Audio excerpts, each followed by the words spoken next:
Coming up. In the last 5 years, Foreign Affairs has hired outside consultants over 8,000 times, spending over $500 million. Now, your audit suggests that the rules are not being followed in about a quarter of those cases. So if that proportion holds, we're talking about a total of roughly 2,000 contracts at Melanie Joly's department that didn't follow the rules, 2,000 contracts at Global Affairs.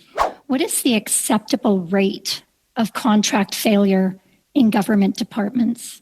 You just responded to a question put to you by my colleague, Ms. Block, that no cases of contracting splitting, which allows consultants to abuse taxpayer money. You said there were no instances. The report states, this is paragraph 2.1 under the heading of contract splitting, through the review of both the statistical random and risk-based sample, the audit team assessed whether there were instances of contract splitting. Okay, In the statistical random sample, this is explicitly a kind of corruption, an effort to circumvent the rules in order to avoid a competitive process and benefit somebody. So I think that needs to be noted in the context of some of the sort of downplaying of these problems that is going on. Do you have any information about the motivation behind the contract splitting? And in the instances of contract splitting, who specifically benefited from it? Contractor Dalian paid $9 million on the app and was also working at DND. In fact, he signed a contract with the government on the very first day he started working at DND. Treasury Board submitted documents to this committee on all conflicts of interest from government officials working as contractors. It included information from Global Affairs. And you made a comment that the process is complex. Your words. I'm going to push back and I'm going to suggest to you the process is not complex with respect to procurement across all ministries, particularly your ministry, when the people who are in charge of the procurement actually honestly do their job and follow the rules. Would you agree with that? This guy's garage. Like and subscribe. Thank you very much. We'll start our 6-minute rounds with Mr. Genuis. Thank you, Chair. The committee has been seized with the contracting abuse that has happened during the tenure of this NDP Liberal government. And now this corruption and abuse issue is coming to Global Affairs, the domain of yet another prospective Liberal leadership candidate. In the last 5 years, Foreign Affairs has hired outside consultants over 8,000 times, spending over $500 million. Now, your audit suggests that the rules are not being followed in about a quarter of those cases. So if that proportion holds, we're talking about a total of roughly 2,000 contracts at Melanie Joly's department that didn't follow the rules, 2,000 contracts at Global Affairs, if that proportion holds. And I note as well, Chair, that we're supposed to be promoting democracy and fighting corruption around the world, and yet we're looking at a situation where a quarter of contracts at Global Affairs are not following the rules. I think that's really disgraceful and shouldn't be passed off as simply part of the complexity of the operating environment. I'd like to start by asking the Assistant Deputy Minister what kind of message this sends to our allies and partners, and also to emerging democracies that we're working with on issues of adherence to rules, rule of law. How does this impact our credibility, and what kind of message does it send when we have these massive problems internally? Thank you very much for the question. First, I would just like to say that the audit did find that we generally do comply with the applicable authorities and that we do maintain the integrity of the process. No, but we're a quarter of the time you don't, right? So that's a huge problem. That's not acceptable, right? We wouldn't consider that was acceptable if we were looking at a developing country or emerging democracy, right? So what kind of a message does it send that a quarter of the time the rules aren't being followed? I would just like to clarify, just in terms of the issues that the audit actually found. So, first, just in terms of the compliance of authorities, just to say that I know one of the audit findings was that the audit was unable to demonstrate that all of the necessary information was on file. And just to this, I would just like to mention that. in a lot of these cases, it wasn't necessarily that the documentation didn't exist, but more that when the auditors were looking into finding that information, the information wasn't readily available on file. And maybe okay, Ms. Carruthers, I do think you're sort of avoiding the question, though. This is a grave problem. It speaks to rule of law, that rules weren't followed. We're supposed to be standing for and championing rule of law on the world stage, and we have rules for a reason. You can say, or others can say, that you don't think particular rules are that important or that significant, but rules were not followed in about a quarter of cases. Documentation that should have been available wasn't. And I'm asking you a very specific question, which is, what message does that send when we're trying to project a message about rule of law on the world stage, and we have a quarter of global affairs global affairs contracts seemingly not complying with rules? Well, if I want to address just the compliance issues that were outlined in the audit, so there were 19 different instances where the document or where Ms. Carruthers, what message does it send? That's my question. What is the impact on our credibility? Well, I've been asking you the same question for about 4 minutes. I think something really important to actually recognize first is just that there were the number of a quarter is probably inaccurate just in terms of the number of transactions that were found to be incompliant. And of course, additional measures have been taken place within the department to assure that these types of errors don't come up again in the future. Okay, I think it's pretty clear that the witness is not answering the question. So I would maybe just want to put the witness on notice that this committee does expect answers to questions, and we do insist on those answers. I'll follow up on this point of what message it sends, because I think you clearly don't want to respond to that, maybe because the answer is fairly obvious, that it sends a terrible message. In terms of the specifics of this audit, were identified, some of which appear to speak to explicit corruption. There are instances of intentional contract splitting, for example. Monsieur le Président, appel au règlement. Call to order.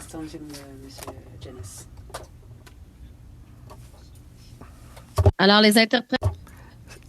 So the interpreters said that Mr. Generous's connection did not permit adequate interpretation. Restored. I know I was having some problems, but it should be. Why don't you now. rewind about 30 seconds and start the question you're working on right now? Just start from the beginning, please. Maybe before, just can Ms. LaRouche confirm that it's functioning? Ms. LaRouche, can you confirm if the interpretation is coming through? Because it's telling me on my end that my connection's been restored. Monsieur le Président, le son de Monsieur Mr. Chair, Mr. Generous's sound is in poor quality, and it's very difficult for the interpreters. Okay, hold on. Okay, I don't know what to say. We're just gonna let's just pause for a couple seconds here. I'm going to chat with the clerk and check with the interpreters what's going on. Are you ready to go, Mrs. Block? We have 2 minutes left of Mr. Genuis's time. So why don't we switch to Mrs. Block, and then IT can contact you offline, Mr. Genuis. You're unsuspended. Go ahead, Mrs. Block, 2 minutes. You're muted. Sorry, Mrs. Block, you're not coming through. You're either muted or your headset's not plugged in. Okay, we can have somebody calling Can we go to you, Mr. Brock? Why don't Yes, we go you can, Mr. Chair. Why don't we go to Can Mr. you hear Brock? me? Yeah, go ahead for 2 minutes, Mr. Brock. Thank you. Thank you for the witnesses for your attendance. I apologize. I had some technical difficulties myself. I didn't listen to your opening remarks, but I received some notes, and anyone can probably ask or answer this question, but I think it's probably more appropriate for you, Ms. Carruthers. Something in regards to your opinion that you took a proactive approach to not only the audit itself, but the recommendations. Isn't it fair to say that you were literally caught with your hand in the cookie jar, that the jig was up. Public opinion was so strong with regards to this failed, corrupt practices exhibited by a number of departments in terms of outside contracting with outside consultants. So it wasn't an issue of you taking proactive measures within your own department, but literally the public demanded more transparency and accountability. Is that a better way of phrasing what's really going on here? Thank you very much for the question.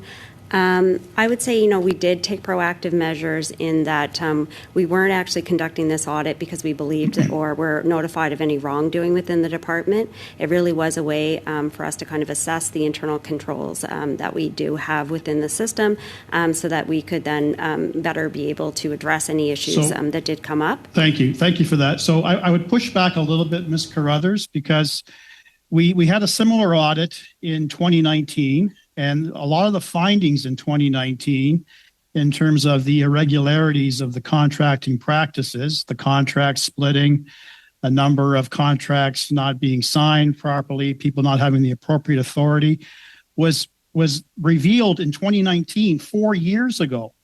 So I don't know how long you've been in your current role or at Global Affairs, but clearly nothing was learned by way of any sort of systemic change within the department, because this is deja vu all over again. Isn't that a fair statement? Well, thank you very much for the question. What I would say is, yes, the time frame for this audit went from April 2018 to June 2023. Over the course of that period, the department actually did make a lot of changes to our system in order to rectify a lot of these issues. And in fact, I think if you went back, and which we have, and to look over the last couple of years, what's taken place is we've actually reduced the occurrence of errors in our post-payment verification process. So if we look back, well, to be frank, I'm afraid that is our time, but I'm sure we'll get back to it next round. My first question will be to those who conducted the audit. You have uncovered routine irregularities in the hiring of consultants in Minister Melanie Jolie's department. Was this an annual review that you conducted or part of a regular review? Thank you for the question. No, it's not a regular review that we do. We do have internal processes that do review, but that's part of the Chief Financial Officer's group. In my group, what we do is every year, as I explained, we do a risk-based audit plan where we plan every year the engagements that we will be doing during that year. That said year, and last year we had identified this as an audit to undertake. So it's not something that we do regularly. Right. Okay. So I believe the review followed a public outcry over billions spent on consultants government-wide, and I think that was in the internal audit report. This is over $500 million in global affairs over the last 5 years alone. What is the acceptable rate of contract failure in government departments?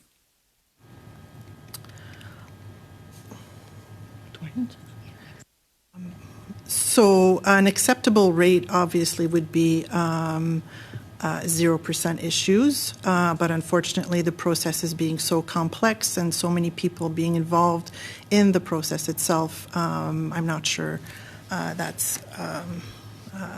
you can actually go for that.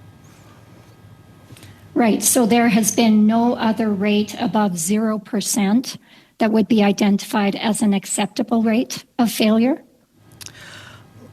I wouldn't consider that as being a failure. We looked at various things. I think there were errors. There were issues that were identified in the report. I've been doing audits for several years, and we always seem to find some of the issues that do come up by the way that we actually do risk-based sampling and overall sampling. Thank you. So I guess I'll follow up. Do you think 26% is an acceptable rate of failure? There are issues with, we had calculated 20... Just a yes or no, ma'am? Just a yes or no. Is that an acceptable rate? I think categorizing it as a 26% failure rate, I think, is incorrect. We have categorized it as having issues in 20% of the contracts that we did. Okay, 20%. Review. Is that acceptable? I think. Yes or no? This is an easy question. It's not an easy question because it depends of what we do and what we look at, and it depends on the Okay, I'm going to change the context. question then. Perhaps I'll make it a little easier. What is the expected rate of failure when dealing with organizations the size of Global Affairs Canada? The expected rate, not the acceptable, but the expected rate. Thank you for your question, Mr. Chair. I'm sorry, I can't answer that question. Of course, it would be. Okay, then I'll move on. And I'll note that you were unable to answer the question. The next question would be, I believe, for the Assistant Deputy Minister. Over the course of this committee's investigation into a RISE scam, we have learned of many terms in the world of procurement, government procurement. They are bait and switch, the Charbonneau loop, and last but not least, contract splitting.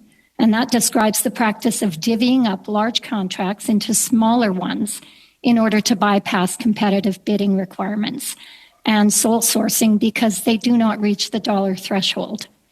In your audit, I guess we'll go back to the auditor, in your audit, you found cases of contract splitting. How many of the 19 contracts that failed the audit included cases of contract splitting? Very brief answer, please. Thank you for your question, Mr. Chair. None. Great. Thank you very much. Mr. Chair, just as I've been kind of listening and taking this all in, I've noted the tone that some of our Conservative members have been using when addressing our public servants. And I find it really interesting that the CPC are making unfair accusations of corruption, not following rules, given that today an article came out in the CPC pointing out that the CPC have used House of Commons funds to fly their spouses to caucus meetings so they can attend partisan Conservative conventions. So I find this a little bit hypocritical. So I'll digress there. So I'd like to ask our ADM, really with an eye to government fiscal responsibility and an important tool in that being, of course, the audit process. Could you please compare the strengths and weaknesses of internal versus external audits in the federal government context? Well, thank you very much for the question. I'm not sure I can compare and contrast. I would just say, I know that if I think about my audit executive within Global Affairs, for example, I expect her to look at the processes with the exact same lens as I would expect from an external auditor, and for her to come back with her findings in the same way that I would see from someone external to the department or to the government. Sorry, Chair. To Ms. Lalonde, although you weren't sworn or affirmed to tell the truth, any witness that appears at a parliamentary committee is expected to tell the truth. First question to you is, prior to your attendance today, did you read your audit? Thank you for the question, Mr. Chair. Yes, of course, I read my audit. You just responded to a question put to you by my colleague, Ms. Block, that no cases of contracting splitting, which allows consultants to abuse taxpayer money. You said there were no instances. The report states, this is paragraph 2.1 under the heading of contract splitting. Through the review of both the statistical random and risk-based sample, the audit team assessed whether there were instances of contract splitting. OK, In the Monsieur le statistical Président, random point sample. d'ordre pour Monsieur Brock. Point of order, Mr. Chair. Dans un contexte où In the context where we're talking about the importance of the health of our interpreters, we're saying that the quality of the sound is not good. Thank you. One moment. Interpreters are saying that your sound quality is bad. I hate to do this. Are you okay if we pop over to Mr. Genuis and we'll have IT contact you? Yes. Okay. Mr. Genuis, are you able to, we'll just start at 5 minutes if you're able to. Go ahead, sir. Yes, I am, Chair. And I'll pick up where Mr. Brock left off, which is that the report indicates that there were 3 instances of contract splitting. I wonder if our auditor can just confirm that there are, in fact, instances of contract splitting that were identified, and give us some context for her previous response. Yes, thank you for the question, Mr. Chair.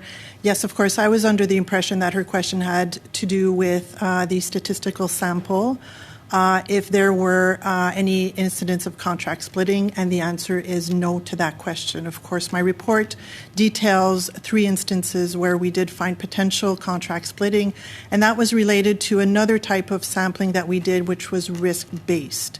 And therefore, we were actually looking for some contract splitting.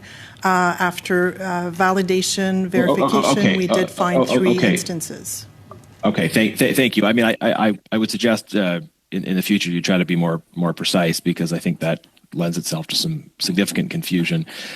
Just on the issue of contract splitting further, there's been an effort to portray this as kind of an instance of, we forgot to cross the T's and dot the I's. But contract splitting involves intention. It involves somebody knowing what the rules are, that a competitive process is required over a certain threshold, and then intentionally trying to divide the contract up in a way that is not consistent with policies in order to get around policies and avoid needing to do a competitive process.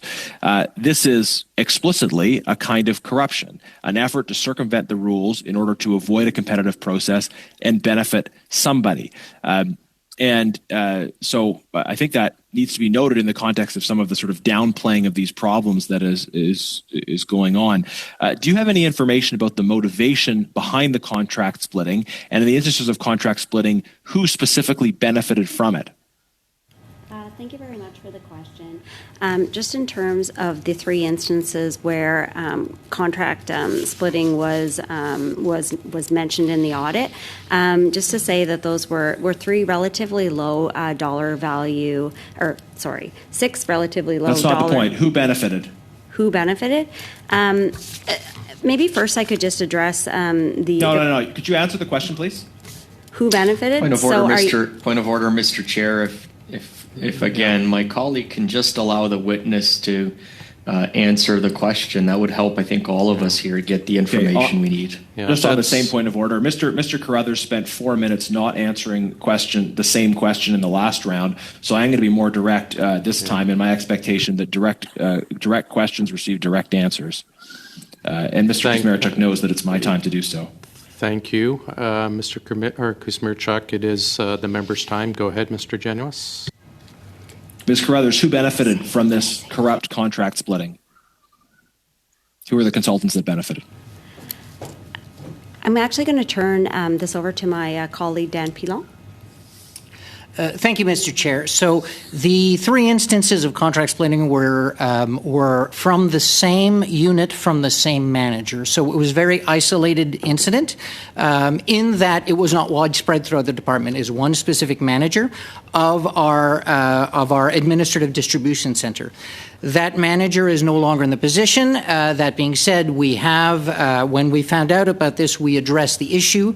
We addressed it with the person's supervisor. We went in with mandatory training and reassessed or readdressed the situation. So this person you're telling us was involved with multiple cases of corrupt contract splitting. You said they're no longer in the position. I hear that as saying they still work for the government. Does that person still work for the government of Canada?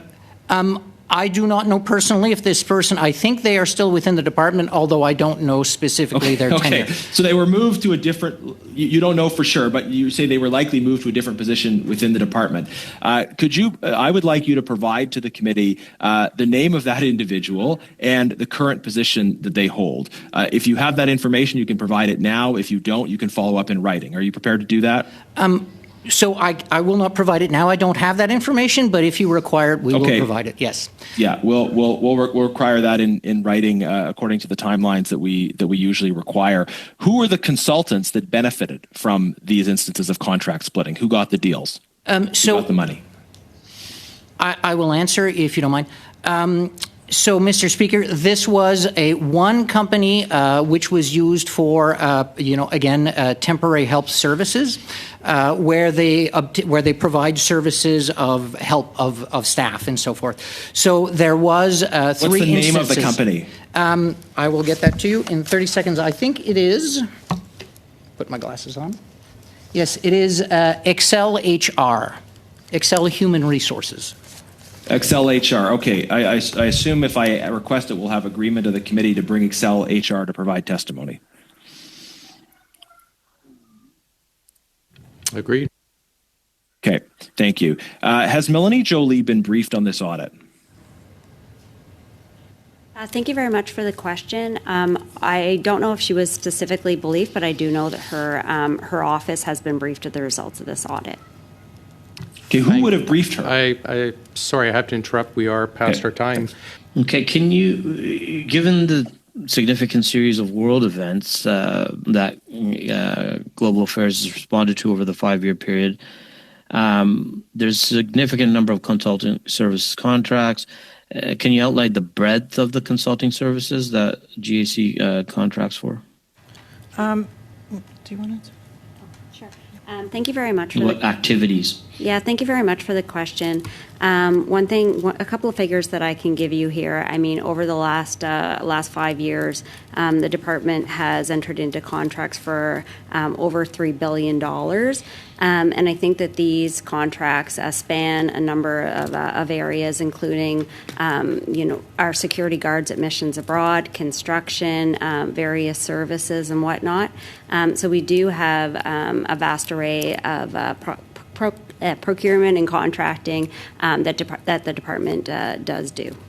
So we now know that there is a widespread problem of government officials working as contractors and getting contracts from the Government of Canada. The most infamous case, of course, is the Arrive scam. Contractor Dalian paid $9 million on the app and was also working at DND. In fact, he signed a contract with the government on the very first day he started working at DND. Treasury Board submitted documents to this committee on all conflicts of interest from government officials working as contractors. It included information from Global Affairs. They claim one official signed a contract and there was no conflict. But in the audit, it was clearly stated that one contract was approved by an individual who benefited from that contract. Is this not a direct conflict of interest? Thank you very much for the question, and I do welcome the opportunity to clarify that particular situation. And so the one instance within the audit where an individual benefited from the transaction, it was actually a contract that was put in place for coaching services for one of our managers within the department. The contract was for a value of under $5,000, and it was split over 2 fiscal years.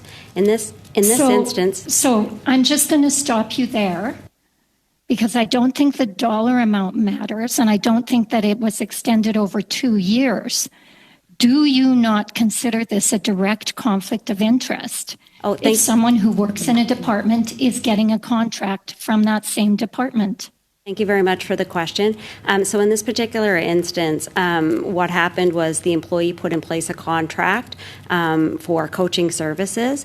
And then when the invoice came in, the invoice was scheduled to be paid from her manager, from her manager's fund center. But in this instance, that manager was actually acting on behalf of her manager when the invoice came in, and she signed for that contract. Now, by regulations, that employee was in the wrong, and they should not have signed that payment because they did benefit from the transaction. But what I can say is that it was not malintended, and I think it was just an administrative oversight. Thank you. Thank you. How many cases of conflict of interest do you have at Global Affairs? Thank you very much for the question. Unfortunately, I don't have that information. Okay, I'm sure you'll be willing to provide that to the committee? Yes, absolutely. Thank you.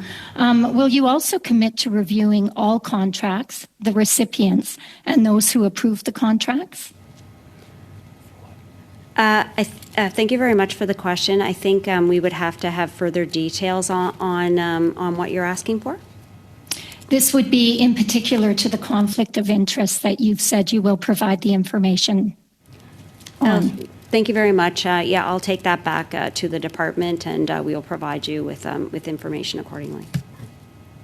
So you've given us the position that the person was in. You've given us some explanation around how they actually didn't benefit. Does this individual, because they were in the wrong in signing off on this contract, was there any sort of reprimand or reprisals in follow-up to that?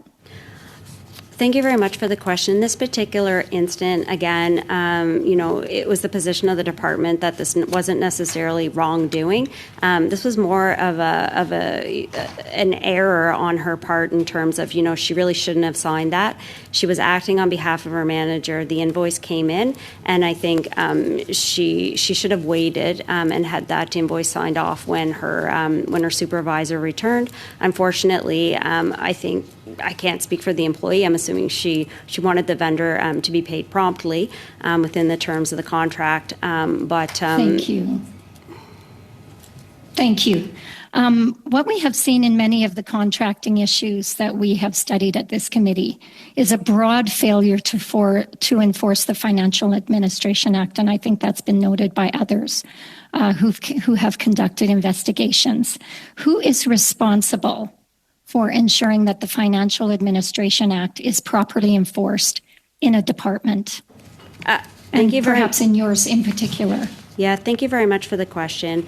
Under the FAA, the deputy head is ultimately responsible for ensuring that the Financial Administration Act is respected. Obviously, as the chief financial officer within the department, I have a very important role, and that really is to make sure that the necessary controls are in place to ensure that the Financial Administration Act is respected, and as does our auditor. Thank you very much. Okay, so I'm afraid that's in our the case time. of the- I'm sorry, that's our time, Mrs. Block. Thank you. So in the United States, we've seen over the last number of months, we've seen the MAGA Republicans blocking military aid to Ukraine in the U.S. Congress. And what that has done, that has placed Ukraine at a disadvantage. We're seeing Russia making military advances right now in Ukraine. So that's MAGA Republicans in the U.S. On the Canadian side, we saw the leader of the opposition and the Conservative Party try to block. Mr. Chair. Sorry, excuse me, Mr. Kuzmirchuk. Mrs. Block, go ahead. Yes, point of order. I know this member has trouble sticking to the matters at hand when it comes to his interventions. I would simply point out relevance to his intervention so far, as it lines up with the study or the questioning of the witnesses before us on the audit report. Thanks very much. It is Mr. Kuzmirchuk's time if he wishes to go on for this.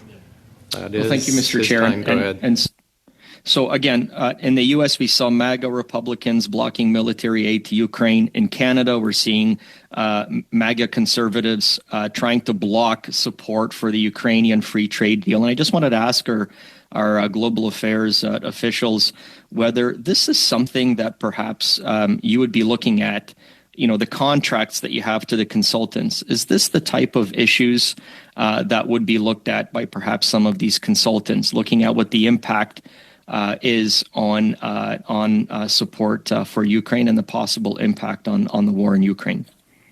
Thank you very much for the question. I'm not aware of any contracts in that area that I could really speak to. Okay, no problem. So I wanted to move on to my next question then. In the Globe and Mail last year, there was an article that was titled "Germany's Far Right Isn't on the Doorstep of Power, It's Already Arrived." And it was talking about the alarming level of support for far-right parties like the Alternative for Germany, which is the AFD party. What we've seen is, again, conservative MPs... Mr. Kuzmirchuk, you're out of time. Can you wrap up with a question? Oh, sure. I just wanted to say last year we saw Conservative MPs having lunch with the extremist AFD he's out of time. And party. Sorry. To his Thanks, Twitter Mr. feed or Generous. something. Mr. Kusmirchuk, you are past the clock. Could you wrap up with a very brief question? I just wanted to ask if some of that consulting is around the impact that, again, the Conservatives meeting with far-right extremist groups from Germany, are we looking at the impact that has on anti-democratic... That is our... Yeah. Point of order. Mr. Kusmirchuk, I gave you twice to wrap up, and we're well past the time now. So unless I'm ready to move on to our next intervention. Was there a point of order, Mr. Brock, or is this settled? Yes, we can move on? He's well past his time, and all he's doing is editorializing. Question to you, Ms. Lalonde. Much earlier in the meeting, you provided a response to a question about the procurement process at Global Affairs, and you made a comment that the process is complex. Your words. I'm going to push back, and I'm going to suggest to you the process is not complex with respect to procurement across all ministries, particularly your ministry, when the people who are in charge of the procurement actually honestly do their job and follow the rules. Would you agree with that? Thank you for the question, Mr. President. Yes, I would. Thank you. To you, Ms. Carruthers, again, earlier in this meeting, you made a couple of comments that piqued my interest. One is that you are firmly of the belief, notwithstanding this damning report from the Auditor Department, that you delivered value for money, you delivered value for Canadians, your words, and that you're also of the mindset that there is no evidence of wrongdoing with respect to the factual findings of a very small sample, a sample of under 100 contracts, over 8,000 contracts in total over this 4-year period, a fail rate of close to 25%. You determine there's no evidence of wrongdoing. You may conclude that there's been instances of irregularities, but I view this from a different lens. I view this from the lens of a former Crown attorney for 30 years. And there is clear examples, in my view, of criminality here and outright corruption. The Trudeau government, the whole department with respect to procurement and contracting in general, is just rife with abuse and mismanagement. And it's point of order, Mr. Chair. Mr. Brock is completely, misdirecting and misinforming and this committee. That's not a point of order, Chair. Okay, I will decide what's a point of order or not, and make your comment brief, Mr. Generous. I would just refer Mr. Kusmirchuk to the scripture I referred to earlier about trying to. Thank you, Mr. Generous. Mr. Kusmirchuk, it's not a point of order, and I will comment. I find it very ironic, this coming from you after your last intervention. I don't think anyone should be throwing rocks inside of glass houses. Mr. Brock, continue, please. Yes, so the culture of abuse and mismanagement in the Justin Trudeau government is alive and well at Global Affairs. The instances of irregularities that you call it, I call it corruption, no signed contracts, yet money was paid out, contracts signed for services rendered after the fact, one contract signed by an individual who benefited from the transaction, contract splitting. Appel au règlement, Monsieur le Président. Okay. Point of order, Mr. Chair. Translation again. Merci, Monsieur le Président. Thank you, Chair. The sound was of poor quality. We're obviously having lots of tech issues today. Do you want to just back up? Is there still a problem? Let me just check. Is there still a problem, Chair? Yeah, I'm afraid it's just not coming. You're perfectly loud and clear inside the room. Unfortunately, just for the translation, there is some glitch. Perhaps, there's 2 minutes and 20 seconds left. Perhaps Mr. Generous or Ms. Block can finish off. Mr. Generous, go ahead, please, for 2 minutes and 20 seconds. Thank you. We heard earlier about a case where an employee was had put in place a contract for an outside consultant to give them $5,000 worth of coaching services. And then that employee signed for that contract. Obviously, that employee broke the rules when they signed the contract for themselves. But moreover, I want to ask, is it common at Global Affairs for officials to be able to hire outside consultants to provide them with coaching services? Thank you very much for the question. Yes, this type of activity is permitted. Is it common? I don't know if I would say common. I mean, it's not uncommon. We'd have to do a bit of a sample just in terms of the actual numbers, but it's something that happens. Could you do that, and could you provide the committee back with a list of the number of instances that outside consultants were hired to provide coaching services? We would request that within the usual time frame. Have you ever thought about setting up an internal mentorship process or something so you don't have to hire outside consultants? Why don't you have the expertise for people to be able to coach and support each other without bringing in external consultants for these expensive kind of nebulous advice contracts? Well, thank you very much for the question. Just to say, yes, we do have several mentorship programs within the department. And I think, if I think about, we actually have a school within the department that provides a lot of training services to our employees. Perfect. So why in the world these contracting out for a life coach or something? It just doesn't make any sense to me that the government would spend money hiring external consultants to provide coaching when you already have clearly the internal capacity to provide mentorship and support within the public service. Well, thank you very much for the question. I think that the hiring of professional services for things like coaching is something that is done across all government departments. And of course, this, wow. It's... Well, let's start at Global Affairs. Will you provide the information requested then to the committee? Certainly.